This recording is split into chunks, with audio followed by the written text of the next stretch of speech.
at some point, I don't know how far into this, but I wound up walking through the clouds, and there was a beautiful grass and trees over to my left and way ahead of me, and I looked up in the sky and I could see the blue sky and birds flying, clouds, and over to my left under the trees, I remember going, I looked at you and I go, oh my God, you really do exist. It was Jesus.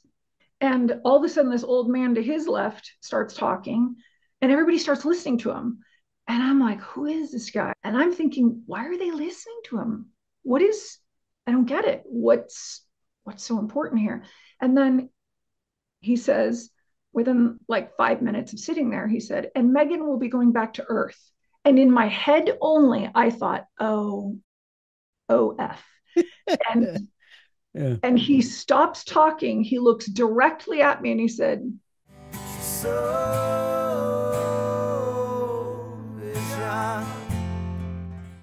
I want to welcome everybody back to another episode of Soul Inspired. I'm really grateful and happy to have Megan Brown with me today. She is someone who's had 3 near-death experiences and one that seems to have profoundly changed her life in different ways. So we're going to talk to her today, but thank you so much, Megan, for being with me on today's show. oh, absolutely. Thank you so much for having me. And it's interesting. One thing I didn't say to you before we started is when I first get to see the person, it's like I feel everyone's energy. So right away, I was like, oh, this is going to be a good one. I can already feel it. I can just tell right away. So I'm just really happy that you were able to book in and talk to everybody today. And I do take everyone kind of on a journey, so we'll see how it goes, but I'm happy with whatever direction we go. But one of the first questions I ask everyone is what your life was like before your first near-death experience or the first experience you had, if you can paint a picture of what your life was like before that. Before the first near death experience, I was a kid, and I grew up on a farm in Southern California that was built during World War II. My great grandparents built it. So I grew up in this little makeshift area that was beautiful, but I was involved in the Catholic Church because I was, brought up in the Catholic religion. And then I had a car accident when I was 9, and it was very traumatic. My best friend and her mother both passed away, and I was in a coma for 8 days. But I went through a lot physically. Broke both my legs. So many things. And I don't remember any visits, but not to say that I didn't visit, heaven. I just don't remember that. I remember after that near death experience, I would be laying in bed, and it was like I was outside of my body. And I remember looking down from a cloud at myself, and I was 9 years old. So, Hmm. I can remember that. That happened a few times. Then I had another near death experience when I was 17, and I had gone to bed, couldn't fall asleep, and then I wind up falling asleep on the couch. All my brothers are younger than me, so they were all asleep, and two of them were toddlers, and everybody was asleep in the house. And at one point in the middle of the night, I get sucked out of my body, and I'm going through space, and I'm passing stars really quick, and there's planets, and there's this face in front of me named Charan Singh. And this was um, a Hindu guru that my mother, when I was 11, switched to. Like out of the blue, she decided to switch into Hinduism from Catholicism. So it was a little confusing. But I remember when I saw his face, he looked at me and he said, you can come home now. And if you don't want to, there's a thumb. So it was like, a square, right? That I could see him and space and everything, how it became. It was like a picture in front of me. It was all very real. And I could see a thumb on each side in the bottom corners. So he said, if you're too scared, he said, just grab a thumb and you'll go back. And I didn't know what home was. So I grabbed a thumb, and then boom, I was sucked right back into my body. And I remember I sat up and I thought, oh my gosh, what just happened here? What was that all about? You know? Wow. So you Yeah. so just a quick second here. So you were 9 the first one. That was with the accident. You lost a best friend and her mother, sounds like, is that Yes. what you said? Yeah. The the second one, how old were you again? Were you 11? 17. Oh, you were 17. Okay. So you were Yeah. 17, and did you mention how you passed away or why you passed away, or was that personal, or was there something that happened or I didn't pass away. That's the thing, is that I was on the couch, I fell asleep, and then oh. I was in space and S- passing stars, and it was wild. So almost like an OBE, like an out of body experience that may have given you the opportunity to make it a death experience. It sounds like from what you're saying. Yeah, having been through the near death experience in 2007, I was like, yeah, at 17, I had, now looking back, having Hmm. had that near death experience, I thought, okay, that if I was being given the opportunity to go home, Hmm. that meant heaven. So they would have pulled me somehow. I don't know how, because I didn't have any physical issues. I didn't have any health Right. issues. But it's So but it is interesting because you hear a and I've known people in my life where you hear about someone being perfectly healthy and they have a seizure and pass away, or they have a heart attack and die and they're quite young, or and you think what a fluky weird thing that was, and they find, oh yeah, there was an ailment, something was a little bit wrong or whatever it was. But it makes you wonder, had you made that decision, had something like that happened? It's almost morbid to talk about, but it could have happened, like maybe something would have happened had you decided on that. Now, what I found really interesting, you said right away, was that you were seeing a religious type experience person or entity or that was based off of your mother's influence. yes, Okay. So that'll be interesting and something I might want to come back around to once I hear about the longer NDE that you had, because a lot of people over time who are more skeptic, I like to put on my skeptic hat every once in a while just to kind of, because we have different people who listen to the show, and I want people to feel welcome in their own expression, their own feelings, and their own thoughts. And they might think, well, see, you knew about that, so that's why you had that experience. Like that. I've been told that. Yeah, Yeah. twice. Two people have said that to me, and I think, no, it's not like that. I promise. Yeah. Yeah. And it's an interesting way that people can interpret it. Um, or it could be that you had gotten to know that religion or whatnot, and that's why it showed itself because it's what made sense to you, right? So we don't really know. Maybe you have more feedback on that. I don't know, but Well, I've what heard I that would, before. yeah, Mhm. what I would add on that is that I didn't have any expectations, and I didn't believe that he was, um, you know, a prophet, or I Mhm. didn't, because I grew up with Catholicism. So, like, he's not Jesus. I mean, I Uh-huh. knew he wasn't Jesus. So I thought, okay, why is this guy meeting me? Yeah, and I don't and know. be and I'm interested to hear about the main NDE, but now that you've had that, if you think about the first two you had, I know we're kind of talking backwards here, but I'm interested to see what you'd say with this. Did the feeling you had, or that the feeling of what it felt like, did it resemble those other two experiences in a way? Not at all. Okay, so Well, I should. The first one, I don't remember anything from it.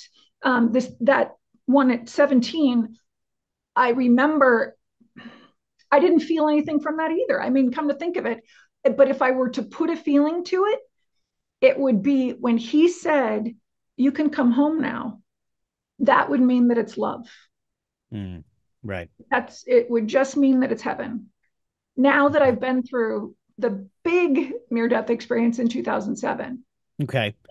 that Let's dive right into that because then maybe it'll make more sense to my questions I'm asking about the other two. So okay. maybe paint a little bit of a picture what was going on in 2007, what was going on in your life, and how did it lead up to the NDE? Like what happened that day? Okay, so that day, and I was a stay-at-home mom at that time, and I was married, and I had what I thought a very wonderful life, and um, I worked out all the time. Uh, I was, I got to go out with my son, collect frogs, do all this stuff. I mean, it was a privilege to be a stay-at-home mom. So I had all of these wonderful things going on, and I had just had dinner with my girlfriend and her kids that night at my house, and then they left, and I put my son to bed, and then I went up and I got ready for bed, and that was it. But as I was getting ready for bed, I could feel this pain come on down in my abdomen area, my stomach, and I thought, oh wow, this is so weird. Well, I knew some yoga, so I sat on my bed and I started to do stretches, and I thought, well, this will relax me. This could change, and I don't know what's happening, so it'll change something, And all I remember is that nothing, nothing I did was helping. So I called my husband, who was away for work, and I said, this is what's going on, and this is what I'm feeling. And he said, okay, well, there's nothing I can do. And I said, no, I know. Thanks for listening. I mean, what are you going to do? So then I remember after getting off the phone with him, I finally fell asleep, but I was in a lot of pain. It was discomfort, major discomfort. And, I probably took Advil or whatever I had. And then I finally fell asleep for a little bit. But in the middle of the night, I was woken up with this really, really bad pain in my stomach. So I called my girlfriend. She brought her kids over in the middle of the night to stay at my house. And then I drove myself to the hospital. Now, this time I was living in Missouri, okay, in the middle of nowhere. I was 20 minutes from town. So I had to get in my car on a dark road and drive. That's how much pain Wow. I was in. And I remember being like almost, I had my head down on the steering wheel. Don't worry, nobody was on the road. So, but I just couldn't believe this pain.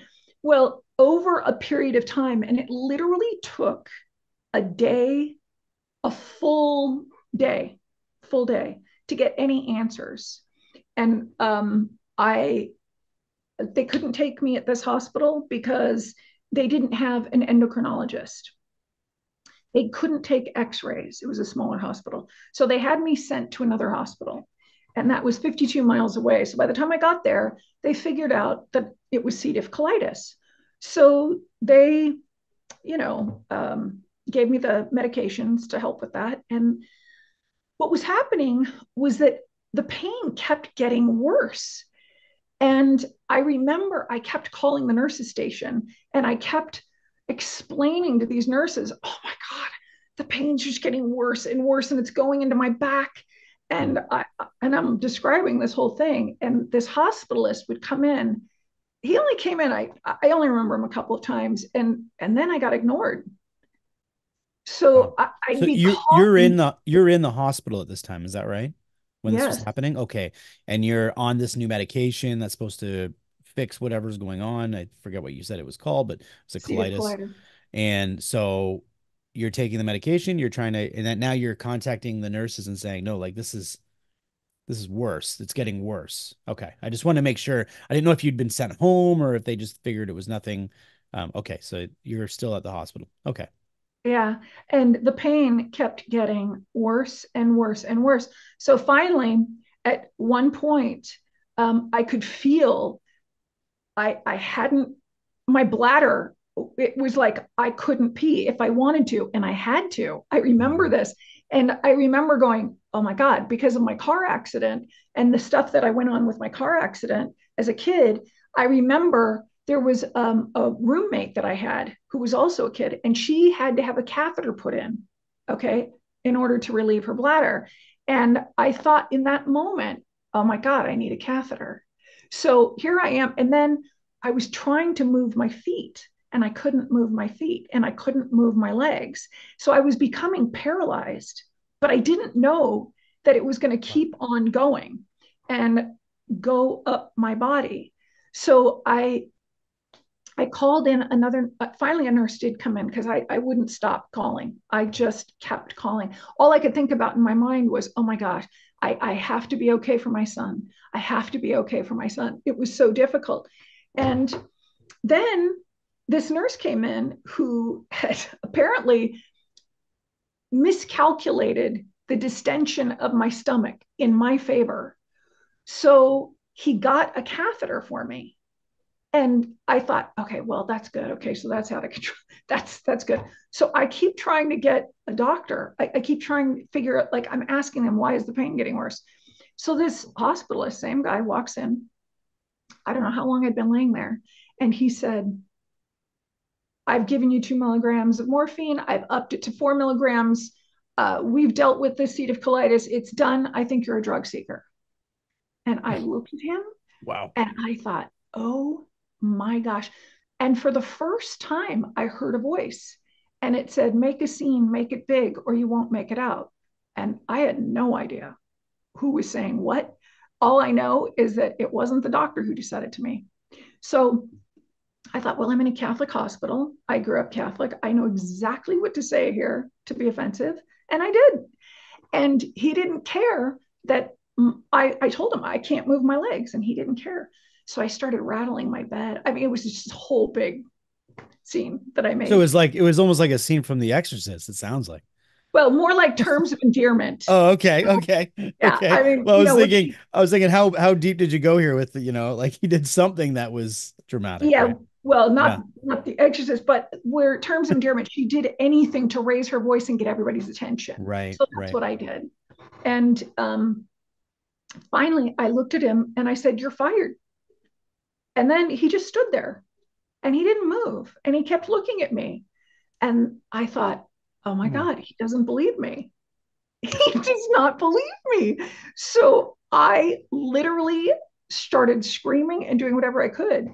And finally, he left.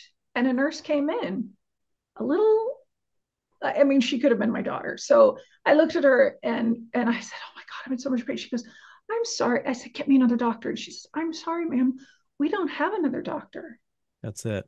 And Wow. I said, I'm in an effing hospital. God, yeah, I just went off. Yeah. And then miraculously, another hospitalist showed up. I don't know how much time went by.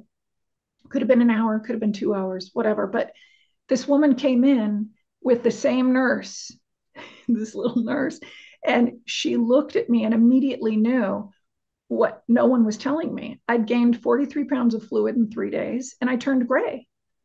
And this guy looked at me and said Wow. what he'd said. So I thought, okay, well, I still didn't know what the situation was of me Mhm. physically. I just knew I was dying and I Yeah. knew I was dying. And I could feel my body was stopping, but I didn't know Yeah. why. So it sounded, I mean, just when you were describing everything, it sounded like you were going septic in a way. It sounded like something inside was going wrong. I don't know exactly. I'm not a doctor, but I can imagine that you probably didn't look good if you were feeling the way you were feeling. And you probably were frustrated. I can't imagine. Um, it probably felt like doom. It probably felt like, well, there's nothing I can do. Like I can only imagine that you probably almost felt uh like there was nothing you could do to change his mind, that's incredible. Um, so how long, so this went on for a while. When did the actual NDE happen? Like what brought on the near death experience? Yeah. So after I got the new hospitalist, they did a quick blood test and then figured out, oh my God, she's in kidney failure. Her kidneys are Right. stopped. Okay. So I've heard people say, well, kidney failure is a silent death. Well, okay, mine wasn't. It just wasn't. I was in excruciating pain. So then they properly got me the care, got me on dialysis, did this whole thing. And then I wound up at some point, I don't know how far into this, but I wound up walking through the clouds. And there was a beautiful grass and trees over to my left and way ahead of me. And I looked up in the sky and I could see the blue sky and birds flying, clouds, and over to my left under the trees, I remember going, I looked at him and I go, oh my God, you really do exist. It was Jesus. And and he smiled and he opened up his arms like, okay, indicating, come over, give me a hug. Right. So I went over to him and he gave me a hug and then he turned me and we walked together. And he said, come on, we have a lot of work to do. And I said, yeah, I know. You're dealing with me. And so we just kept walking and went and met my other guides, Archangel Michael, El Moria, Saint Germain, and Mother Mary. And I met them just outside of this golden capsule where we had to go in and watch my life review. Wow. So, yeah, I had to go in Okay. and watch every moment of my entire life. So you, yeah, and so I'm gonna back up just a minute here. I know you've probably told your story before, and um, I wonder if time. I always wonder about this with people I talk with NDEs, if the story over time, if you remember more from the story, or do you forget more of the story? If you were to choose one of those things, what is more likely that's happening? So as your life continues in this realm, are you forgetting what happened or almost having more memories of it? No, I've actually forgotten some Mm, because I wrote a book about it, and I was just looking through it. I don't know, a week or two ago, and I I thought, oh my gosh, I didn't even remember that, you right. know. Right. That's So interesting. So you do and so some people do retain what they remember and other people can probably lose it. But so from what I understand, you don't remember going through a tunnel or no, I didn't popping go out of through the a tunnel. body or being beside your No. bed or any of that. You were just 1 minute, you were in the bed fighting for your life, getting dialysis, going through the pain, the process of trying to heal or be fixed, we'll say. You probably weren't in the healing stage yet. And you went from that to, oh, I'm in this other place. The place around you, you said, like you could see grass and trees and things. Do you remember the colors? Did it look just like Earth? Did it look any Yes, different? it did.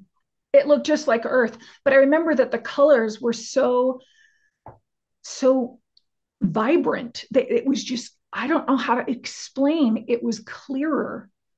No one's ever asked me that, so I'm glad you're asking me these questions. But I remember it was just so clear because when I came back, I'm fast forwarding, way fast forwarding, but I Right. remember when I got home, I walked outside finally, and all of the colors on Earth were more vibrant for a period of time. For a period of time, you were seeing maybe the energy.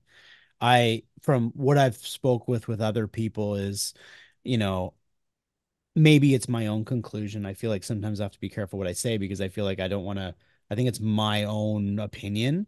But from what I understand, when people see things over there, I do wonder sometimes if our experience here, our earth with our birds and our trees, and it's almost a poor image of what's over there. Like it's almost like when we watch a movie on a television, it doesn't feel it doesn't look as real. Like we're watching it and we're like, oh yeah, okay, there's this scenery, but if we walk outside and see grass, it's real. Whereas when we watch it on a television, um it's real, but it's not real for us because it's on a film.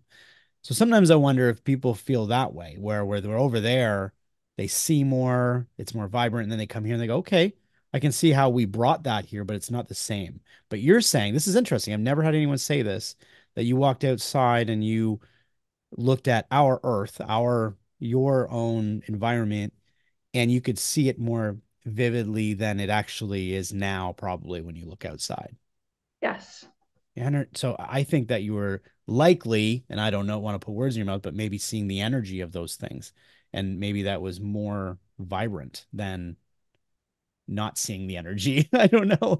I haven't had an NDE myself, but I've talked to so many that there's some similarities that pop up, and I go, oh, okay. That's kind of interesting. So Yeah. does that make sense? Yeah. Okay. Um, so you've seen everything, you saw Jesus and you go for this walk and you met your angels, and other people have spoken to me about Archangel Michael and people. I think he seems like a very busy angel. Um, Yeah, they all are. Yeah. yeah, they all are. And what? How? So let's. Do you remember what happened before you went to the your life review, do you remember anything in particular that Jesus said to you? Was there a sense of humor with him? Like, what was that interaction like? Well, I felt very comforted by him. I don't remember a specific dialogue other than when he said, "Come on, we have a lot of work to do." And what I really said, if you want to know what I really said, I said, "No, you're dealing with me," is what I really said to Jesus. And so for him to continue to walk with me, he would have to have a sense of humor. And the reason, and I've been asked, like, or it's come up where how does she, okay, well, this couldn't be heaven because she said, she was swearing. Right. But it's interesting because I was always told as a child, uh, by my grandmother, you can't talk like this, you can't talk like this. But meanwhile, my parents were, like major swearing, right, all the time. So it was normal for me. So that was Right. just a dialogue that I knew. Right. And did you feel like you brought, because I think what you were pretty much saying is I'm feisty and I can, I don't know you personally, but maybe you have a little feistiness in there. And did you bring that personality over with you? I've always Oh yeah. wondered about that. Like, was it you, or was it, Oh yeah. so it Oh was yeah. you? Oh, absolutely. Because look, by the time, after I did my life review, then I went and I had to, Archangel Michael took me into his golden capsule. And throughout this whole time, like I also remember walking with Jesus to the capsule to see my life review, where all I could think about was my son. And I thought, I got to get better. I got to get out of this place. I don't know where I am. I can't die right now, is what Mm, I remember thinking. Like, I just got to get out of here. I got to get well, right? What do I need to do? That's what I was thinking. And then when I went with Archangel Michael, the other guides were outside of that capsule, and I went in, and he put, with his right hand, he had this white light, white beam, or it was just like love, and he was emblazoning my soul right here with love, and he spoke the Aramaic version of Psalm 91 over me, and I was crying. I was crying when he was finished, and he looked at me, and he was so kind but so powerful. Oh my God, like, you don't want to mess with this guy, you just don't. But he was so loving, and he looked at me and he said, "Megan, why are you crying?" And I said, "Because I've been such a jerk." I used other words. I'm trying to keep it clean. But I said, "I've been such a jerk. And I didn't believe in you. I didn't believe in any of you. And I said, F this and blah, blah, blah." And he was like, "Well, I'm not here to judge you. I'm here to love you." And then I felt even mm. worse, right? Yeah, of course. Yeah. Yeah. Yeah. Yeah. Wow. So, yeah. So so right away you felt a lack of, you didn't feel like there was judgment on from something higher than you. It was almost like, if anything, you probably judge yourself, but they didn't have judgment on you, I would Nope. assume. And I hear that a lot. I had a very spiritual dream one time, and I'll save that for another time, but I had this similar message that that um that you know I don't judge you. The message I got in this dream, without going down that storyline, was I don't judge you, but you'll judge yourself. You that's part of the process, right? But I felt relieved by that. It was like a massive amount of relief, and this was just in a dream, but it was one of those dreams that will never escape me. It like, sometimes I wonder if you're almost, there's certain dreams you get to a certain point where you're kind of in an in between stage. um but anyway, back to what happened with you. So you go into this life review, and who were you with in the life review, and what did the life review feel like or look like? Like, what did you observe in the life review? Every moment of my life, I literally saw, felt, heard every moment of my life. And it was in there with me, my guides, Archangel Michael, Jesus, Mother Mary, El Moria, and Saint Germain. Okay, I'm going to dig into that a little bit and ask you a question maybe you haven't been asked, or maybe you have. I've thought about this before because I've heard people say that in their NDEs, and I've never asked anyone this. So you're going to be the one I'm going to ask. Perfect. When someone says they felt, heard, seen, right? Some have even said to me, Um, it was a reliving. And the question I would have is, right now you're here with me. We're talking, we're experiencing this. This will probably be part of our life review someday. Yeah. And the real question I would have is, when you were doing the life review, did it feel like you were experiencing this the way you're experiencing it with me right now? Or was it like a fast forward?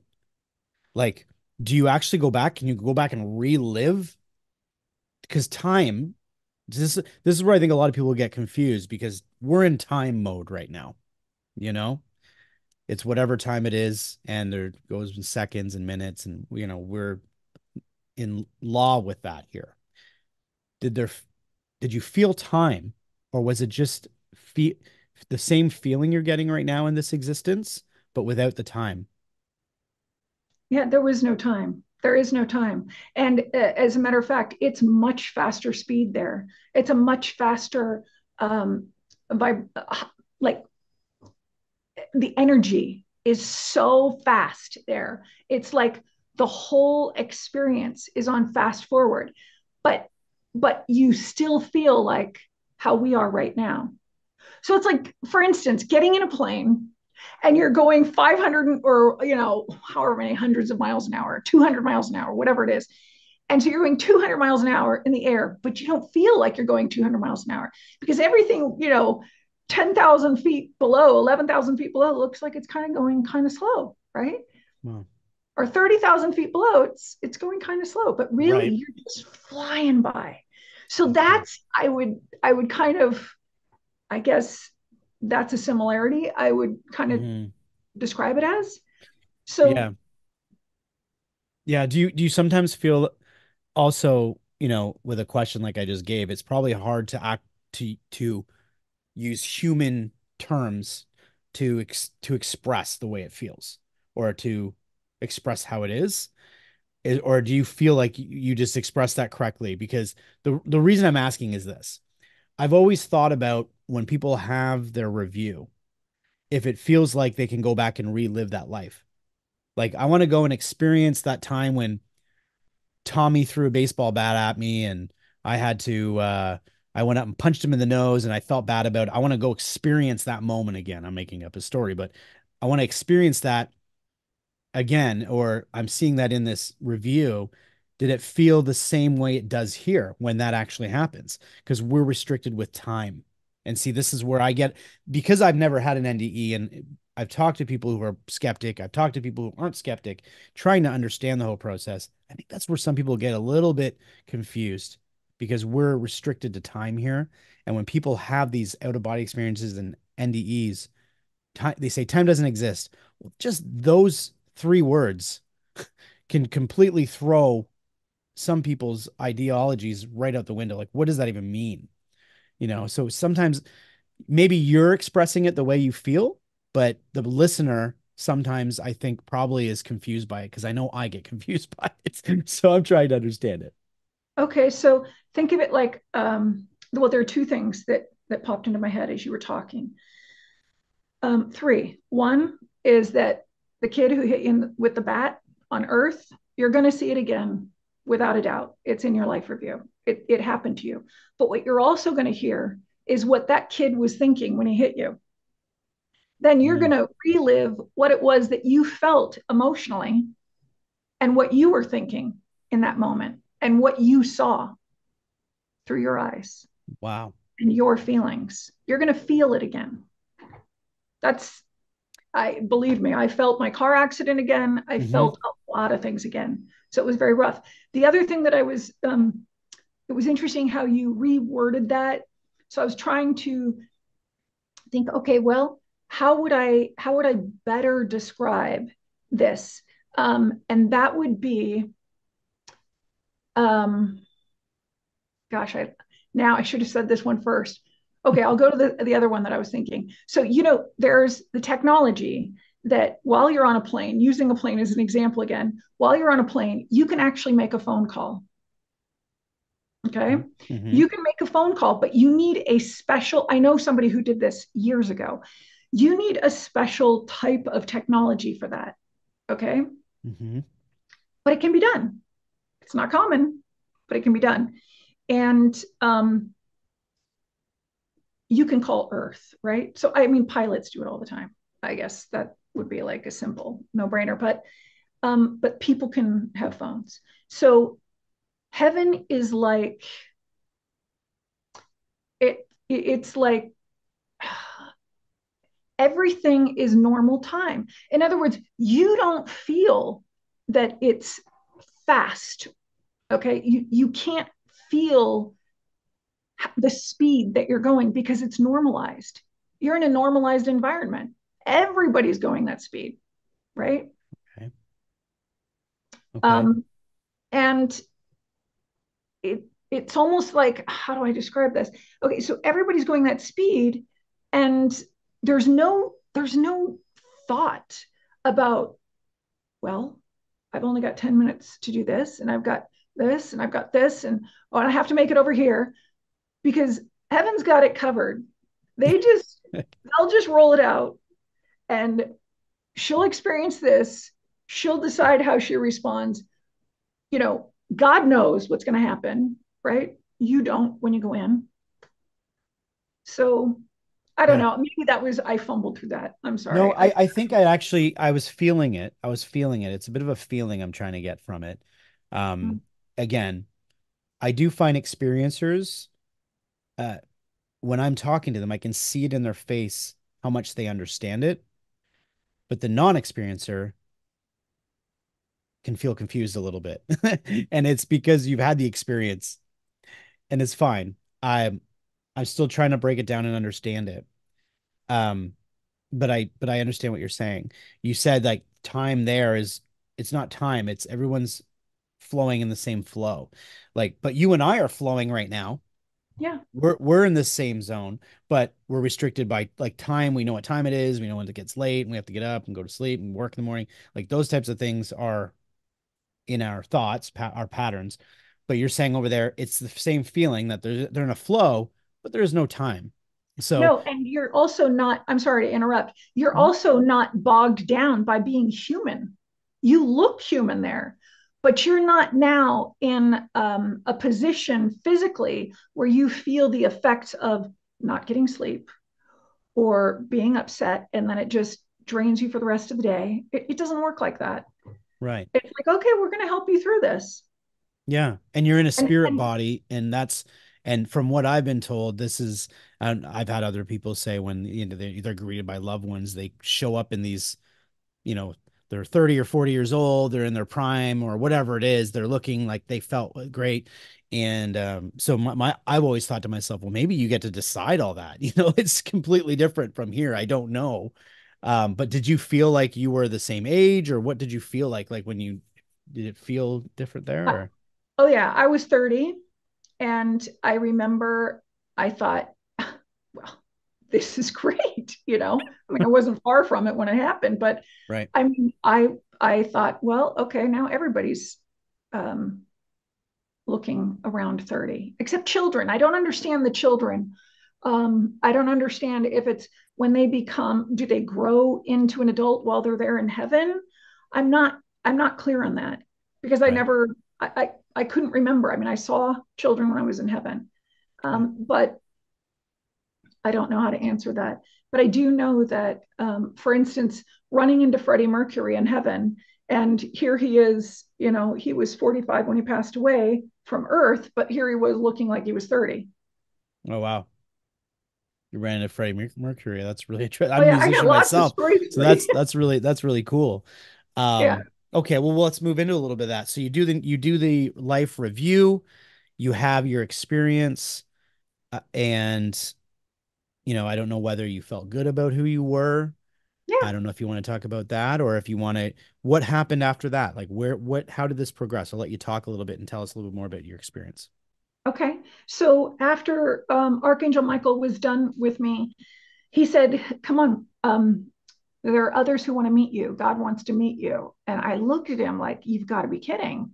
God wants to meet me. There are others to meet me. And he says, yeah, come on. So my other guides were outside of this capsule. And then we walked out, and we just walked a little ways because I remember, like dirt, or not dirt.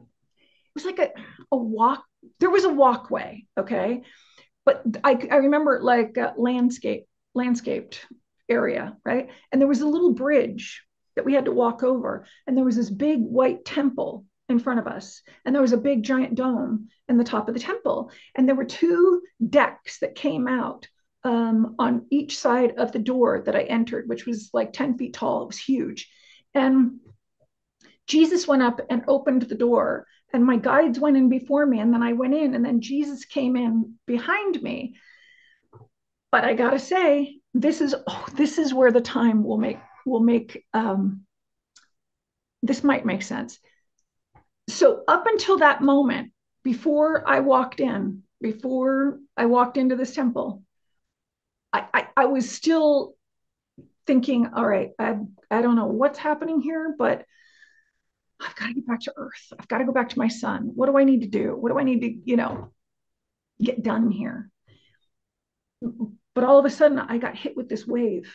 And if you've ever been swimming, like I've gotten caught in waves where you just get pulled under, Yeah. because you don't make it over in time, or you don't make it under soon enough and low enough, so you get pummeled, right?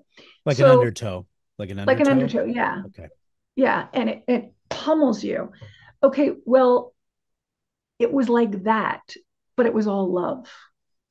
Mm. The only thing I felt when I walked and I set foot into that temple was love.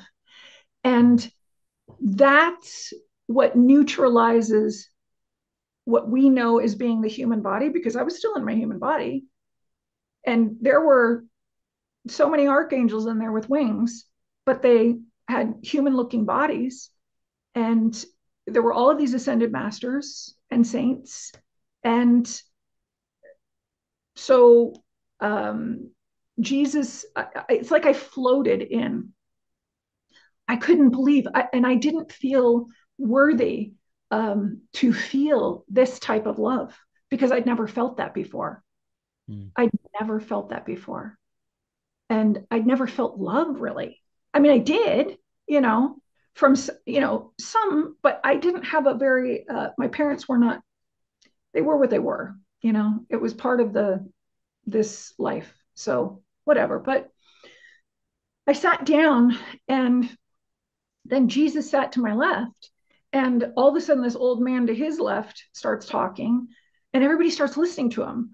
And I'm like, who is this guy? And I'm looking around the table, and everybody's watching him. And I'm thinking, why are they listening to him? What is, I don't get it. What's so important here? And then he says, within like 5 minutes of sitting there, he said, and Megan will be going back to Earth. And in my head only, I thought, F. And Yeah. and he stops talking. He looks directly at me and he said, "Oh, is right, Megan." And I, oh, That's and pretty then good.